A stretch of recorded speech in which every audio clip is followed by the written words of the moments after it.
Hey everyone, Kevin P. McAuliffe here, and I am back again with another Boris TV tutorial. And as you can see in front of you, I've created a bumper. Maybe this is a commercial break bumper scene that we're going to come back to, our Boris TV Halloween special that happens to be airing because it is that time of year. And what you see in front of you is actually a very cool animated element that was created using one single still image and some creative thinking using the power of Boris Continuum Complete 8. And in this tutorial, I'm going to show you how simple it is to create this very cool animation. Okay, short introduction here. Let's just get into Adobe's After Effects and let's get started. Okay, so let's Command and Tab into Adobe's After Effects CC. Now, of course, again, like I just said, I am using After Effects CC, but everything that I show you here can be done in pretty much any version of After Effects, like I said, using the power of Boris Continuum Complete 8. So, first thing we need to do is to import our element. This element is from Digital Juice. You can see it right here, like I said. Flat element, nothing, no Photoshop file, no layers, nothing. We're going to take this element, we're going to isolate some of the elements, and we're going to add some cool animations to it. So all I'm going to do is simply say open, and I'm going to create a new composition that's slightly larger than a normal 1920 by 1080 or 720, or pardon me, 1280 by 720 timeline. It's going to be 2400 by 1350, but as you can see, it is still a 16 by 9 aspect ratio. And I'm going to leave the frame rate to be 23,976 frames per second. I'm simply going to say OK. And I'm going to take my element that you can see is actually 3840 pixels wide by 2160 pixels. And we're just going to take it and drag it and drop it into this composition. Now you can see that the image is actually too big for the frame size. No problem. What we're going to do is we're going to hold Command Option and we're going to press F on the Mac, Control Alt and F for all my Windows friends out there. That's going to take our layer and it's going to shrink it down and snap it to the aspect of whatever comp it happens to be sitting in. Okay, so the first thing I want to do is I want to isolate my my favorite cat up here at the top that's peering through the door. So what we're going to do is we're just simply going to take a rectangular mask. We're just going to draw it right around the door at the top. And what we're going to do is we're just going to feather this out a little bit. I just want to see what's going on here. So let's just hit F for feather with the layer selected. We're just going to, like I said, feather this out. I don't mind if it sort of starts to cut the door off a little bit, just like that. What we're also going to do is we're just going to add a black solid in here. I'm just simply going to say OK. We're going to add it right into the background. And I'm just going to crush the blacks on this element a little bit. We're just going to come to Levels. And I'm just going to come to my Levels effect right over here because this element is not actually pure black. So let's just crush them just a little bit. I don't mind if I start to lose the detail around the door as far as the light beams go because we're going to add those in as you saw in the opening in just a second. So this is our main comp, and what I should do is actually just call it main comp here. So we'll call this, I'll put a couple spaces in here, call it main comp. Reason being is that any pre-comps that I create then will always appear below the main comp because it has those spaces in front of it. Okay, so let us, inside the main comp, we're just going to take this element, we're going to pre-comp it. I'm just simply going to say OK, and what we'll do is we'll call this pre-comp cat in doorway. Just so we can obviously keep track of everything. And let's add our first effect. What I'm going to do is come to one of my favorite lighting effects, and that is Rays Puffy. There we go. Let's take Rays Puffy, and we're just simply going to take it, drag it, and drop it right down here onto our pre-comp. And as soon as I do, you can see now that I have the element starting to shoot a few beams of light out of the door. Now, right here is where the actual light source is. So I just want to reposition that right up here. Now, you'll see it's not making that much of a difference. What we're going to do is we're going to navigate over here to the Effects Control window. I'm going to come down to Look, and I'm going to switch the Look from Default to Extended 1. Now, as soon as I do, you see a minor adjustment there. But what we're going to do is we're just going to extend the ray length out just like that. And you'll see now that's obviously to the extreme. We're going to take it to about there, I think. And what's cool now is if I take the light source and I move it, you'll see that it actually moves around just like that. And what I think I'm going to do here is I'm just going to animate this over the time of the actual bumper here. So let's just come in here. I'm just going to add a keyframe here for the light source. I'm going to hit U on the keyboard on both Mac and Windows just to call up the keyframe there. Let's come all the way down to the end. And we're not going to do anything fancy. It's just going to be a bit of a move ever so slowly up to about here. Cool. Now what I also want to do is I want to have this light shimmer a little bit as it moves. No problem. What we're going to do is we're going to come down to Texture. I'm going to drop down Texture, and we're simply going to turn on Shimmer, just like that. Now that's a little bit too much. So let's just take the shimmer way back down. Probably to about there, I think. And we're going to twirl down our texture parameter. I'm just going to add a keyframe right here for shimmer rotate, and we're just going to send that right back to the beginning here. I'm just going to hit U on the keyboard twice to call up my active parameters here. And you'll see as soon as I start grabbing it and rotating it, there we go. Now I don't want it to be too much of a move. Now we had it at 90 degrees. I think I'm just going to put it at something about like 110 probably. Like I said, nothing crazy. I'll just preview this. And you'll see this is previewing lightning quick. We've got a very cool light shimmer happening here. It's just going to make its way down slowly. Now this is our background element. This looks fantastic.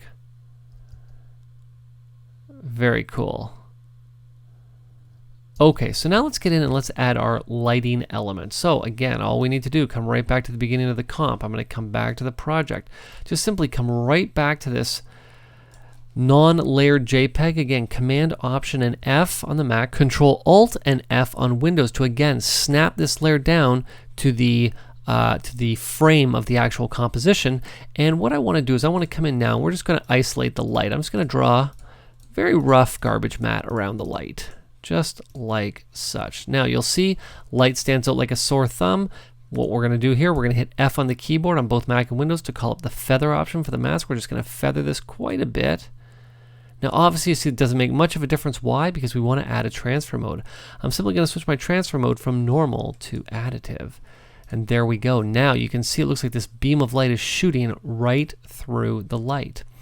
Now what we want to do is we want to make this light almost sort of make it look like it's on fire inside the actual glass.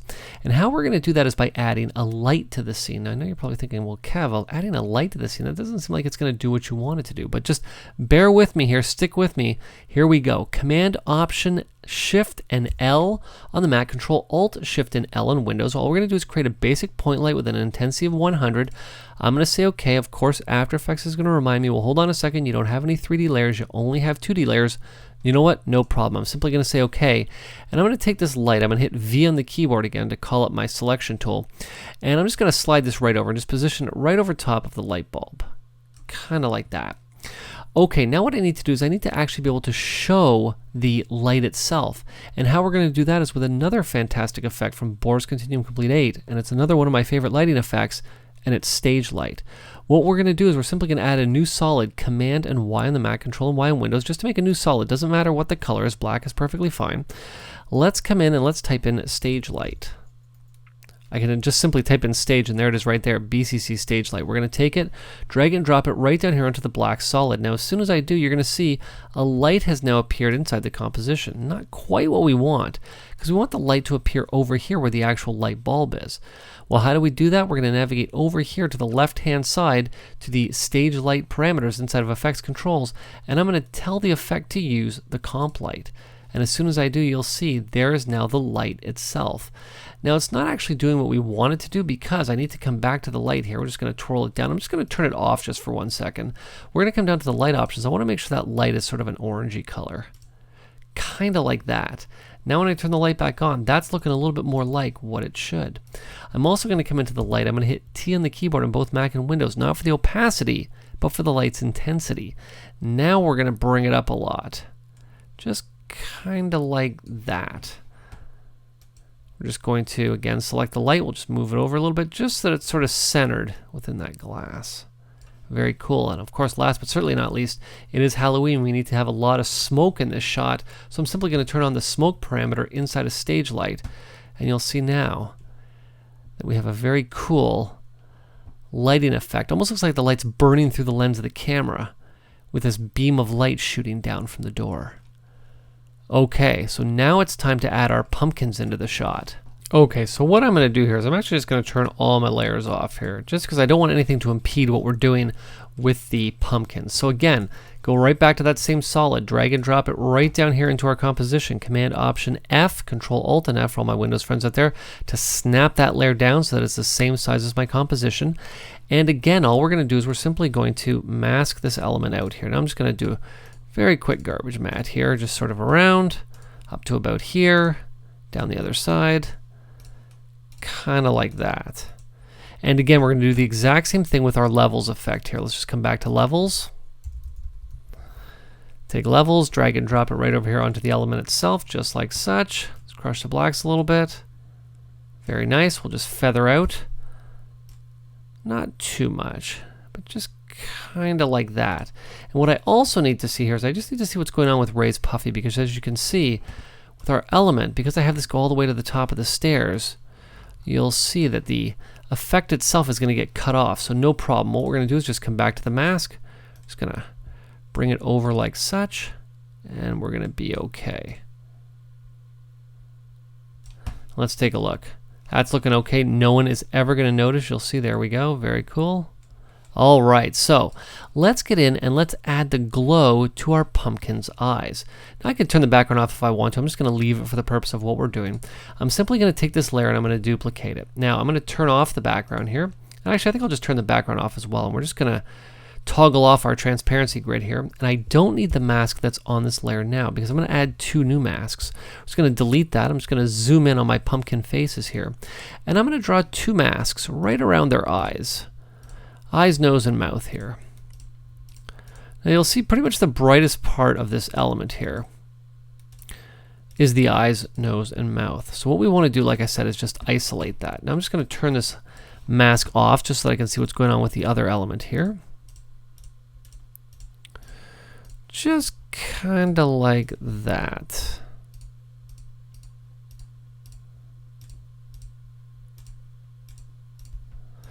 Very cool. Okay, so what I now basically have is I have 2 pumpkin faces only. What we're going to do is we're going to head right back on over to our effects, and I'm going to type in Luma Key. Now, I'm not going to use the standard Luma Key instead of Adobe's After Effects. I'm going to use the BCC Linear Luma Key. We're just going to take it, drag and drop it onto the element. Now you'll see as soon as I do, pretty much everything else other than the eyes, nose, and mouth disappear. Now I'm just going to do a little minor modifications here. Nothing too crazy. Even that's pretty good. Let's just adjust the softness a little bit here. Okay, I think we're good with that. What we're going to do is come right back to our effects and presets. I'm going to type in, again, appropriately enough, Film Glow. Why? Well, because we want this element to glow just like there's a candle inside it. You'll see as soon as we add that element or that effect, Film Glow, just like that, the pumpkins now have a very different look to them. This was them before, and this is them now, and that is actually the way that they would look. Now, what we need to do now is we need to get in and we need to do a little bit of animation to the actual masks themselves. Now, I'm just going to do a very rough animation here. I'm going to come down to mask 1, and we're just going to adjust the mask opacity. I'm just going to do this quickly over a short amount of time. So what I'm going to do is just come down a couple frames here. We're just going to drag the mask opacity down. Maybe we'll put, yeah, sure, 59. Why not? We'll come over 1. We'll jump back up to, let's just say, 80. We'll go another 1 here. And we'll drop that mask opacity down to, let's say, 20. We're going to move along a couple more frames here. And you'll see that this might seem like it's a tedious process, but it's actually not. Because what we're going to do here in just a second is we're just going to start copying and pasting keyframes. And we're just going to drop it down 1 more here. Drop that down to about, oh, I don't know, let's say 30. And then what we would do with the next keyframe is it's going to match this first one. So all I'm going to do is move down 1. We're going to copy these keyframes and paste them. I'm going to select them all. We're going to come right down here. Now what's cool about this is that as we go, our copying and pasting is getting exponentially longer. And you're going to see where this is really going to come into handy with the next element here. Now, of course, we come all the way down here. Now, instead of me constantly looping everything, I can just simply come over here and just click on mask opacity to select everything. Again, we're going to move down 1 frame. I'm just going to zoom back here. And you'll see this is actually really a very quick way to get in and animate something. Now, I could obviously get in and be a little bit more detailed. We'll just paste that all the way down.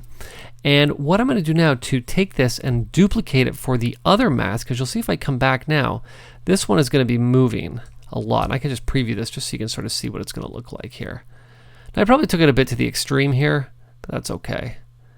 Because that's what a light would do in there. It's going to flicker, and we want it to flicker. Yeah, kind of like that. Like I said, I could have done it a little bit more smooth, but it's okay. You get the idea of how this is going to work. Now what I'm going to do is I'm going to take this mask opacity, I'm going to copy it. I'm going to come to the mask opacity of mask 2. I'm simply going to select it. I'm going to paste this keyframe sequence in here. But the only thing now is that both of these are going to do now exactly the same thing, which is not what I want. I want them to be sporadic a little bit. So all I'm going to do, because I know that this element or this keyframe sequence stretches down past the end of the timeline, all I'm going to do is just adjust it a little bit, just like this. Just so that these 2 elements now will flash slightly different from each other. Very cool. So basically what I've done in about the span of a minute is create two different animations, even though technically they're the same animation, but because I've offset them, they're going to look like they're completely different from each other. Very cool. Here we go.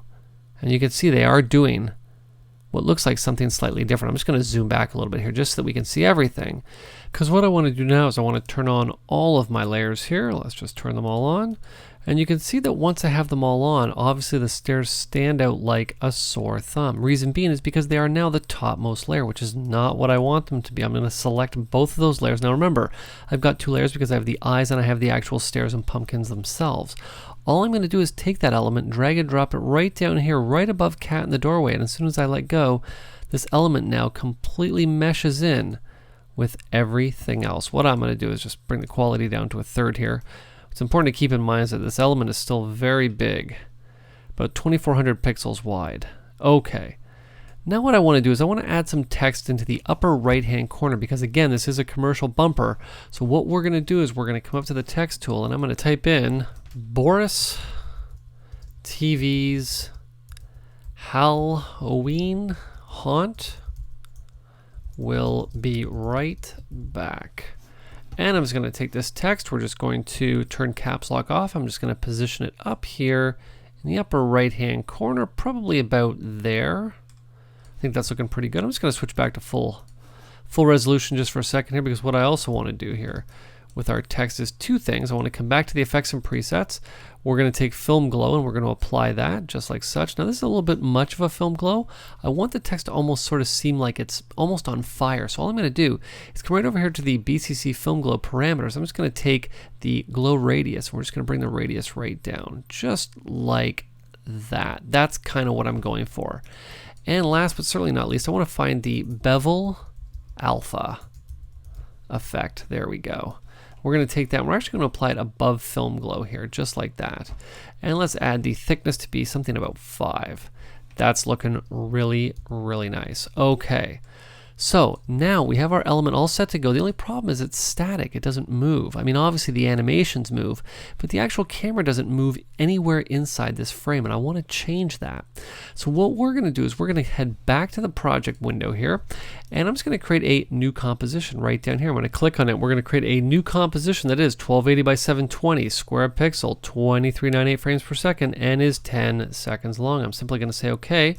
We're going to call this comp with a bunch of spaces, final comp, and of course I want this to be right at the very top now because it is the one that's going to be rendered out to be sent to the client or to be sent to the editor or to be sent to whoever happens to need it. And we're going to take our main comp, I'm going to drag it right down here, drop it into this comp. We're just going to reposition the frame right about there. And once I've got it where I like it, we're going to add keyframes for P, position, and S for scale. Now obviously that shortcut's the same on both Mac and Windows, U to call it both keyframes, and I want those to start at about 2 seconds in, and what we're going to do is we're going to come down to about the 6-second mark here.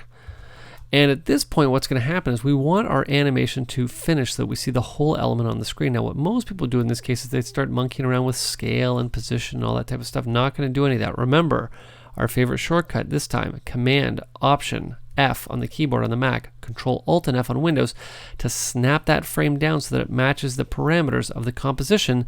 What it's also going to do is it's going to add keyframes for position and for scale. What we're going to do, we're going to right click, we're going to go to Keyframe Assistant, we're going to add a Keyframe Assistant for Easy Ease In. And of course with our first keyframes we want to set a Keyframe Assistant of Easy Ease Out. What I'm going to do is I'm just going to bump the quality down here to be half just for the purposes of previewing this. I'm going to give this a preview here.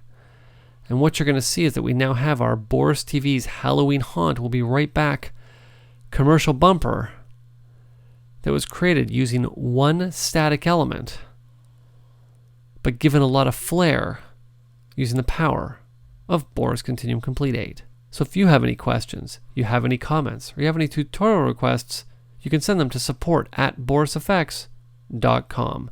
This has been Kevin P. McAuliffe. Thanks a lot for watching.